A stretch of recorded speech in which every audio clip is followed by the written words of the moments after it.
네, 진산호입니다. 43회 한능검 중급 마지막으로 41번부터 해설 강의를 계속 이어가도록 하겠습니다. 자, 밑줄근 사업의 결과로 오른 것을 보기에서 고른 것은 하고 물어봤죠.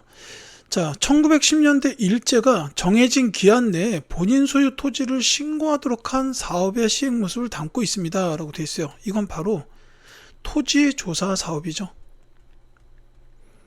자, 1910년대 일제가 토지를 신고하도록 했다라는 데서 토지조사 사업이라는 걸 알 수가 있습니다.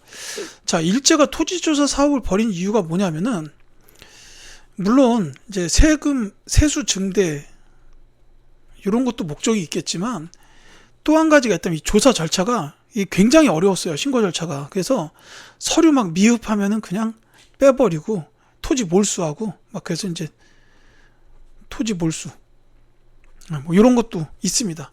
그러니까 이제 자기네들의 그 재정을 증대시키기 위한 그런 거라고 보시면 되겠어요. 그리고 이 몰수된 토지는 동양척식 주식회사로 전부 넘어갑니다. 동양척식 주식회사. 그러니까 아까 나석주 의사께서 동양척식 주식회사에서 폭탄 던지신 거예요. 자, 이렇게 보면 되겠으니까 정답은 기업 조선총독부의 재정 수입이 증대되었다 하고 디귿 동양척식 주식회사의 보유 토지가 증가하였다라는 겁니다. 그래서 2번이 정답이 되겠고요. 요 직위화문이 설치되어서 발급된 거 이거는 광무개혁되고,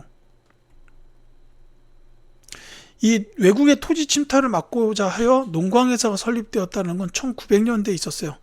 왜 그 보안회가 일제의 황무지 개간권 요구를 저지했잖아요.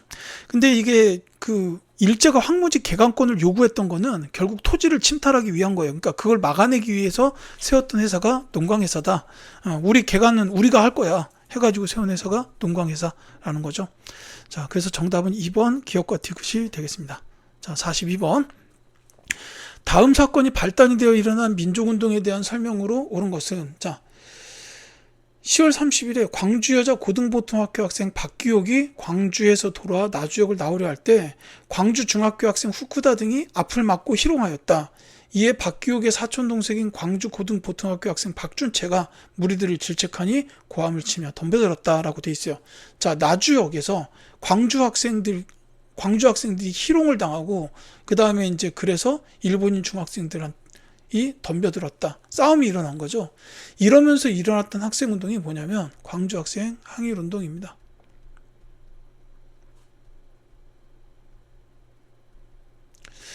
이제 10월 30일에 이런 희롱하고 싸웠던 사건이 있었고, 요때 이제 그 일제의 경찰이 대응한 게 일본 학생들은 그냥 훈방 조치하고 한국 학생들만 잡아 가뒀어요.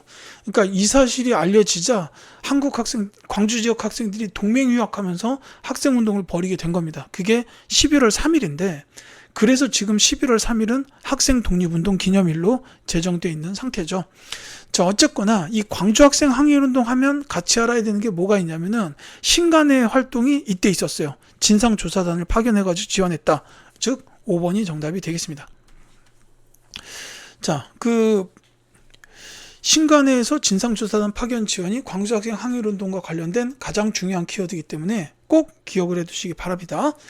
자, 백오인 사건의 원인이 되었다. 이 원인은 일제가 뭐 총독 암살 미수 사건 조작한 거고, 이 결과 신민회가 와야 돼요. 그러니까 이거는 일제가 신민회를 와해시키기 위해서 이게 사건을 조작한 겁니다. 이렇게 보시면 되겠고, 정우의 선언에 영향을 주었다. 이거는 이제 민족협동전선이에요. 이건 화살표 칠 필요가 없는데. 그러니까 이제 비타협정 민족주의와 사회주의 세력들이 이제 독립운동을 위해서 연합을 모색을 해요. 그 과정에서 정우의 선언이 나오게 된 겁니다. 자, 조선어학회를 중심으로 추진되었다. 요거는 이제 한글 맞춤법 통일안.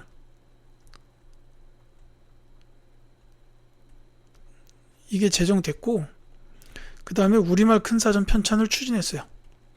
조선어학회에서 한 일입니다.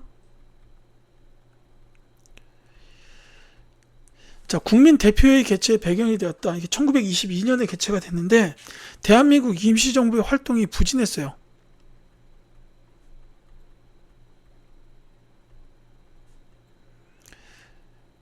그리고 또 하나가 있다면은 이제 이승만이 당시 대통령이었죠. 이 국제연맹에다가 위임 통치를 청원했어요.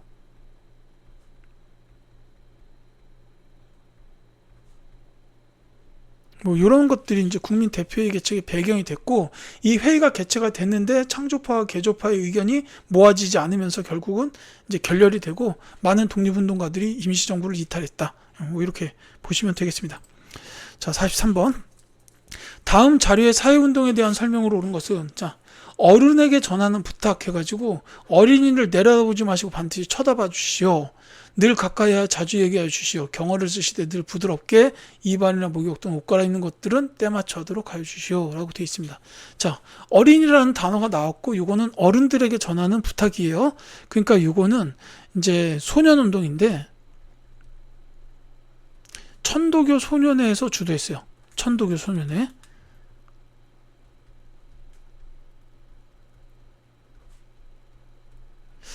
그래서 이때 이제 어린이라는 단어가 나왔고 어린이 날이 제정이 되는 거죠. 자, 이 천도교 소년회 하면 나와 있는 분이 선지에 계십니다. 바로 1번 소파 방정환 선생님 주도했다. 이게 정답이 되겠죠. 자,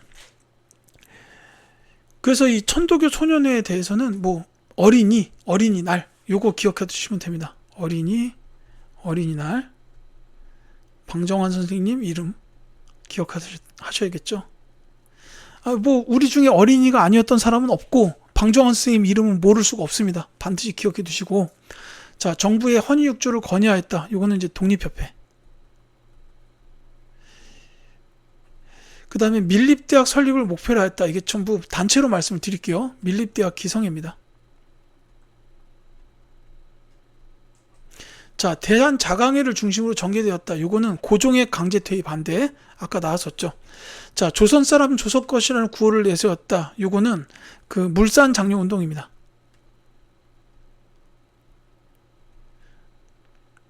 뭐 저기 조선물산 장려회나 토산활동 부인회 이런 단체들이 활동을 했어요. 자, 44번 가겠습니다. 다음 인물 카드에 가에 들어갈 인물로 오른 것은 해가지고, 자, 충북 진천 출생, 을사늑약 반대 상소를 올렸다. 북간도에 서전서숙을 설립했다. 헤이그의 특사로 파견됐다. 대한광복군 정부 수립을 주도했다. 니콜리스크에서 별세. 안타깝네요. 자, 이렇게 나왔는데, 와, 지금 선지에 어마어마한 분들만 나와 계십니다. 자, 일단 정답을 먼저 말씀드리자면, 헤이그 특사 파견에서 세 분이 계시잖아요. 이준, 이상설, 이휘종. 이렇게 세 분이 계시는데, 선지에 거기에 해당하는 분이 한 분밖에 안 계시죠. 이상설 선생 2번이 정답입니다. 근데 이제 이 이상설 선생님에 대해서는 서전서숙 설립도 꼭 기억해 두세요.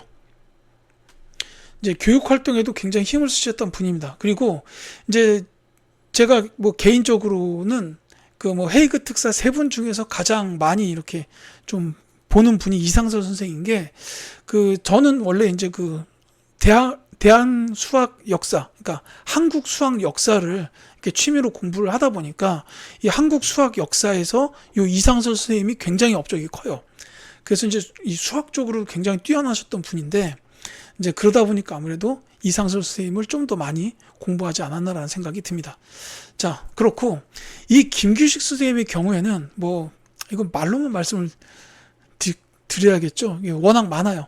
이제 처음에 뭐 신한청년당의 대표 자격으로 파리 강화회에 가셨다가 임시정부의 외무부장으로 이렇게 되면서 그 파리 강화회에서 독립청원서를 제출하는 이런 일도 하셨고, 그 이후에 막 대한민국 정부 수립된 후에도 좌우합작 운동도 하셨고 남북 협상도 가셨고 이랬죠.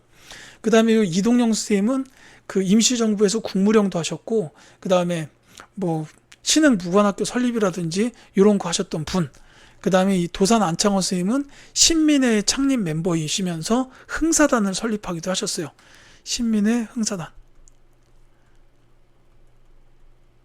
그 다음에 이 김원봉 선생님도 이거는 뭐 의열단. 그 다음에 조선혁명간부학교, 그리고 조선의용대 이런 부대도 설립을 하셨죠. 이런 단체들만 너무 많아서 말씀드리기도 너무 많습니다. 자, 이 정도 말씀드릴게요. 자, 45번 가겠습니다. 밑줄 그은 시기에 있었던 사실로 옳은 것은, 자, 이 사진에서 경무부와 헌병대가 나란히 걸려있는 이유가 있는가 했더니 헌병경찰제도가 시행되고 있던 시기이기 때문입니다 라고 돼 있어요. 조선 주차 헌병대 사령관이 경무총관부의 수장까지 겸하여 치안을 총괄했다 라고 나와 있죠. 1910년대 무단 통치입니다. 자, 앞서서 저기 뭐냐 토지조사 사업 나왔잖아요. 지금 정리를 할게요. 경제적으로 보면 토지조사 사업하고 회사령이 시행됐던 시기 이렇게 보면 되겠고, 그 다음에 통치의 일환으로 나왔던 거는 일단은 태형, 헌병경찰제 있었고, 그 다음에 태형이 있고, 그 다음에 공포분위기 조성. 그러니까 선생이 칼 차고 수업 들어가고 막 이랬다는 게 공포분위기 조성이고, 그 다음에 즉결심판 이런 것도 이 시기에 해당합니다. 이 중에 하나가 선지에 있겠죠. 따라서 1번이 정답이에요. 자, 자유시 참변이 일어났다. 이거는 1921년인데 20년대 초 이게 이제 관련된 부대가 대한독립군단이에요. 북로군정서 대한독립군 그 외에 여러 부대가 대한독립군단으로 뭉쳤는데 간도 참변을 겪으면서 이들이 만주에서 활동하기 어려워집니다. 그래서 러시아로 넘어갔는데 거기 이제 자유시 참변을 얻어맞고 거기서 이제 많은 독립운동가들이 또 희생이 돼요. 그래서 어쩔 수 없이 다시 만주로 돌아와서 삼부를 결성하면서 이제 힘을 비축을 하는 이런 일로 이어졌다라는 거죠. 자, 원산 총파업은 1920년대 후반. 그 원산에 있었던 미국의 석유회사 라이징 선에 일본인 작업 감독이 한국인 노동자를 구타하면서 이제 총파업이 벌어지게 됩니다. 프랑스와 일본의 노동자들로부터 격려 전문을 받기도 했어요. 이렇게 기억하시고, 미국 공출제가 실시된 거, 그 다음에 여자정신 근로령이 공포된 거는 그 1930년대 중반 이후 국가총동원법의 일환으로 시행됐던 일들이다. 이렇게 보시면 되겠습니다. 자, 46번 갈게요. 다음 자료가 발표된 이후 시행된 일제의 식민 통치 정책으로 옳은 것은? 하고 물어봤습니다. 자, 이미 육군특별지원병력이 공포되고 이제 조선교육령이 다시 개정되었으니 관민에게 그 깊은 뜻을 알리고자 한다. 대체로 조선 통치의 목표는 조선인들이 참된 황국 신민으로서의 본질에 철저하게 하여 내선일치를 이루어 동아의 일에 대처하도록 하는 것이다 라고 되어 있습니다. 자, 미나미 지루라는 총독인간의 유고입니다. 자, 요건 조금 어려울 수도 있네요. 지금 육군특별지원병령이 공포됐다라고 했고 조선교육령이 다시 개정되었다. 그러니까 조선교육령이 처음 개정된 게 1920년대예요. 물론 제정된 거는 1910년 초고 개정된 거는 1920년대 초예요. 이른바 문화통치 시행되면서 개정이 된 거고, 그 다음에 여기서는 다시 한번 개정이 된 겁니다. 자, 근데 이게 언제냐면 육군특별지원병령이 공포된 이후, 그러니까 이거 특별지원병령이 1930년대 중반 이후예요. 조금 전에 나왔던 45번 문제에서 뭐 미국 공출이나 여자 정신 근로령 나왔던 게 국가총동원법과 관련이 된다 그랬는데, 이 육군특별지원병령도 국가총동원법이에요. 제가 발음이 이렇게 자꾸 잘 안 돼서 죄송합니다. 자, 근데 이때 키워드가 두 가지잖아요. 국가총동원법도 있지만 민족말살 통치도 있어요. 그러니까 1930년대 중반 이후에는 일제가 이제 중일 전쟁을 일으키고 침략 전쟁을 확대하면서 이제 한국에 대한 그 통치 방식을 또 좀 바꾼 게 민족 말살 통치죠. 마음이 이렇게 급하네요. 자, 이 민족 말살 통치랑 관련돼서 지금 조선 교육령이 다시 개정된다. 이게 나온 겁니다. 요거로는 이제 황국신민 서사의 암송이나 신사참배, 창씨개명, 궁속요배 이런 것도 있어요. 근데 이게 선지에 지금 없습니다. 다만 여기서 이제 찾을 수 있는 근거가 뭐냐면 조선교육령이 다시 개정되었다. 황국 신민으로서의 본질에 철저하게 한다. 뭐 이런 게 나왔잖아요. 그래서 이때 학교의 이름이 국민학교로 바뀌었습니다. 그게 선지에 있죠. 5번이에요. 소학교를 국민학교로 개칭하였다라는 겁니다. 자, 이게 황국신민학교예요.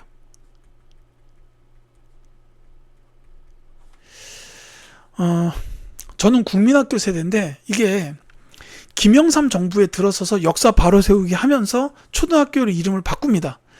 그때야 알았어요. 이게 왜 초등학교를 이름을 바꾸냐? 국민학교가 황국신민학교이기 때문이다 라고 했단 말이에요. 그래서 제가 충격을 받았습니다. 아, 그럼 내가 일제 잔재의 그 학교에서 교육을 받았다는 말인가? 이렇게 좀 충격을 받았던 일이 있었습니다. 자, 그렇고 미스의 합정을 체결하였다. 이거 1920년대 중반이에요. 자, 치안유지법도 1920년대 중반에 제정됐습니다. 조선 태영령은 1910년대 무단 통치 시기고 경성제국대학 1920년대 초예요. 이렇게 보시면 되겠죠. 그래서 지금 여기 나온 거는 육군특별지원병령, 그 다음에 황국신민의 본질에 철저하다라는 데서 1930년대 중반 이유를 찾고 이제 소학교가 국민학교로 바뀌었다라는 이게 정답이 되겠습니다. 자, 47번. 밑줄 그은 이 사건에 대한 설명으로 오는 것은? 하고 물어봤네요. 자, 이 조형물은 제주도에서 발생한 이 사건으로 희생된 사람들을 추모하기 위해서 제작된 겁니다. 라고 돼 있어요. 자, 토벌대는 남한만의 단독선거에 반대하는 세력을 진압한다는 명분으로 초토화 작전을 벌여서 수많은 주민들이 목숨을 잃었다라고 돼 있죠. 제주도에서 발생한 4.3 사건입니다. 자, 남한만의 단독선거에 반대하는 세력을 통상 무장대라고 부르는데 이 토벌대가 무장대를 진압하면 될 것을 그 무고한 제주 시민들까지 이제 이때 학살을 해버렸어요. 그래서 나중에 이제 그 진상 규명을 위한 특별법도 제정되고 노무현 대통령이 국민에게 제주 도민들에게 사과를 하는 이런 일도 있었죠. 그래서 이게 정답이 5번이 되겠습니다. 진상 규명을 위한 특별법이 제정되었다라는 거예요. 이제 4.3 사건과 더불어서 여수 순천 11구 사건. 이것도 남한만의 단독 선거에 반대했던 그 세력들과 관련된 사건입니다. 이렇게 보시면 되겠습니다. 자, 다른 거 말씀드릴게요. 6.3 시위를 촉발하였다라는 거는 요거는 이제 한일 수교 예비회담 때문이에요.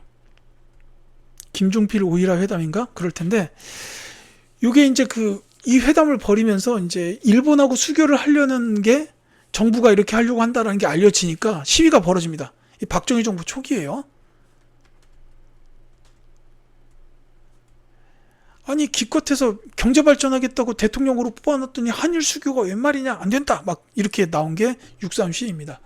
다만 이 박정희 정부도 경제를 개발하기 위해서 자금이 필요했던 거예요. 그래서 일본한테 독립배상금을 받아내기 위해서 한일 수교를 추진했던 그런 거는 있습니다.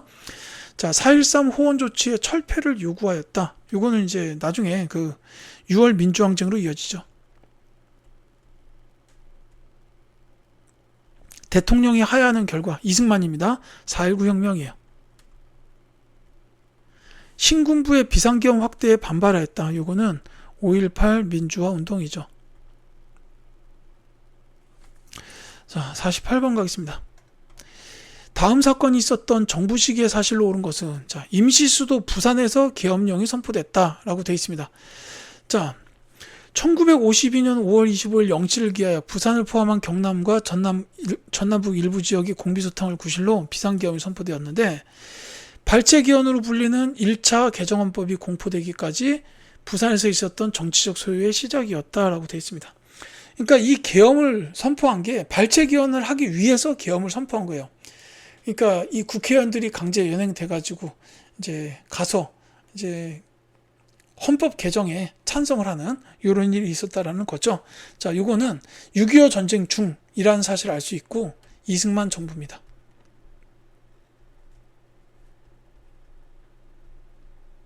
자, 이승만 정부 시기에 사실로 옳은 것을 찾아라 라는 문제입니다.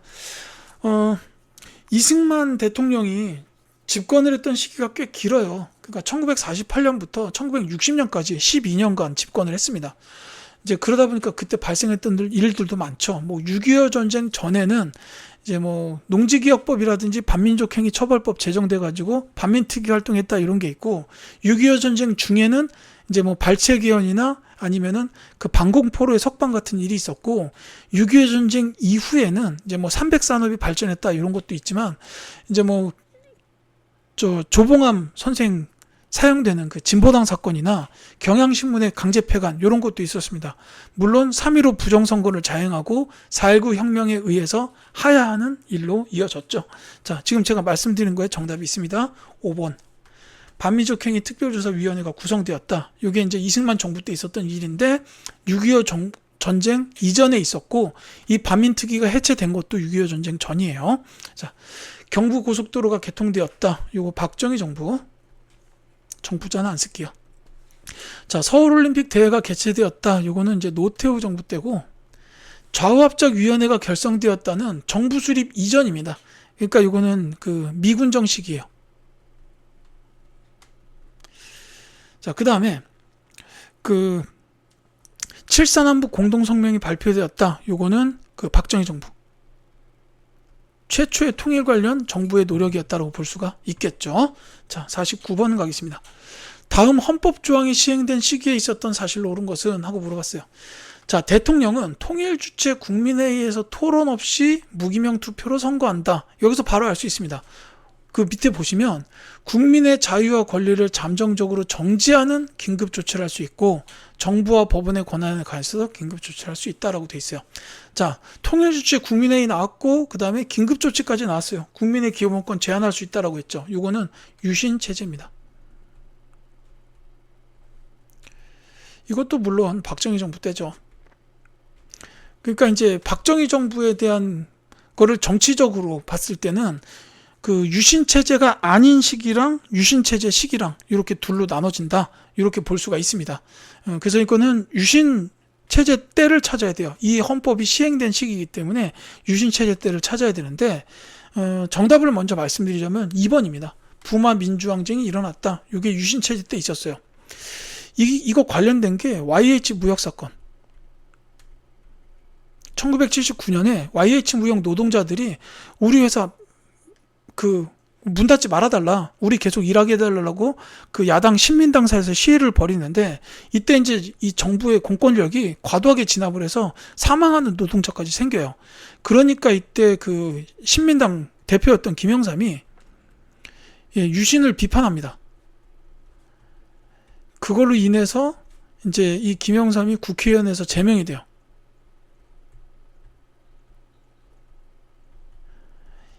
이것 때문에 이어진 게 부마 민주항쟁이 이어지고, 그 다음에 이 부마 민주항쟁의 처리를 두고 김재규와 차지철의 의견이 다르니까 김재규가 박정희 대통령과 차지철을 빵 쏴버린 게 12.6 사태입니다.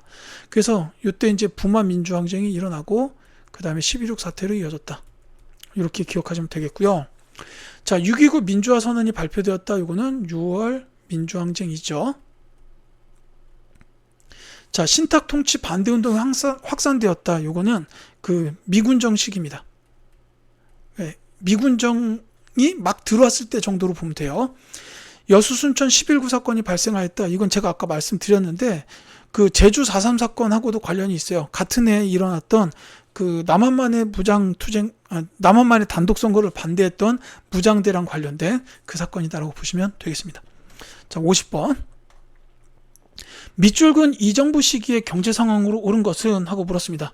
자, 분단 이후 처음으로 남북 정상회담을 성사한 이 정부에 대해서 말해보자 라고 했어요. 처음으로 남북 정상회담 성사고 여야 간의 평화적 정권 교체, 요거까지 나왔죠. 국민기초생활보장법까지 나왔네요. 조금 어렵지만 기억하셔야 합니다. 김대중 정부입니다. 자, 김대중 정부 시기에 경제 상황을 찾아라 라고 했습니다. 이게 이제 뭐 경제 관련된 걸 수도 있지만 통일 관련된 노력일 수도 있어요. 이거는 정답을 먼저 말씀드리자면 2번이에요. 남북한이 개성공단 조성에 합의하였다라는 게 김대중 정부고, 이거를 그 공단을 착공까지 한 거를 이거는 노무현 정부예요. 그러니까 합의한 건 김대중 정부고 착공한 건 노무현 정부다. 구분해서 기억해 주시기 바라겠습니다. 자, 3조 호황으로 수출이 증가하였다. 이거는 전두환 정부 때요. 그 저유가, 저달러, 저금리 이렇게 세 개가 낮았습니다. 그래서 그때 호황기를 이뤄서 수출이 증가했다라는 거죠. 자, 1차 경제개발 5개년 계획의 추진은 박정희 정부 때 있었고, 서독에 광부랑 간호사를 파견하여 외화를 획득하였다도 박정희 정부입니다. 이 박정희 정부에서 이제 경제개발을 위한 이제 시드머니, 기초자금이 필요하니까 이제 일본과 수교를 맺은 것도 있었고, 그 외에 베트남 전쟁의 파병이나 그 광부 간호사를 독일로 파견한 거, 이런 것도 전부 다 경제개발을 위한 자금 확보라고 보시면 되겠어요. 자, 미국 원조물자를 기반으로 300산업이 성장하였다. 아까 이승만 정부 말씀드리면서 했죠. 자, 이 300산업은 면, 화, 밀가루, 설탕 이렇게 세 가지를 뜻합니다. 생산물들이 전부 다 하얗기 때문에 300산업이라고 불렀죠. 자, 이렇게 해가지고 43회 한국사 능력검정시험 중급에 대한 해설 강의를 모두 마치겠습니다. 지금까지 강의를 들어주신 수험생 여러분들께 진심으로 감사드리며 저는 다른 컨텐츠를 통하여 또 찾아뵙도록 하겠습니다. 감사합니다.